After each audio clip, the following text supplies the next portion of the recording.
Ալեն Սիմոնյանին չի կարելի համարել Հայաստանի ազգային ժողովի նախագահ։ Նա տիրացել է ազգային ժողովի նախագահի պաշտոնը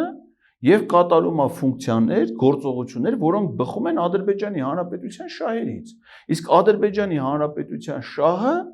Հայաստանի Հանրապետության կործանումն է, հայ ժողովրդի բնաջնջումը։ Այդ մարդիկը չէ, իրենց անվտանգության իրենց հայեցակարգեր ունեն, չէ։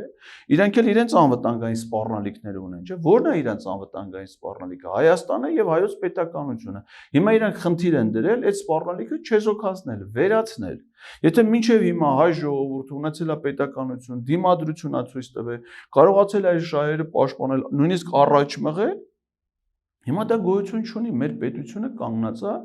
ֆիզիկական վերացման վտանգի առջև եւ այդ մասին իրանք հայտարարում են Նիկոլ Փաշինյանն է հայտարարում, որ Հայաստանի գործող տարածքի մնացած տարածքի, չեմ ասում Արցախի, Տավուշեն ինչ որ հանձնել է, գործող տարածքի 70%-ը Ադրբեջանի գործող սահմանադրությամբ պատկանում է Ադրբեջանին։ Այդ ինքը ասել է, չէ՞։ Բայց ասելը լսելուց հետո մենք էլ ինչի մասին ենք մտածում։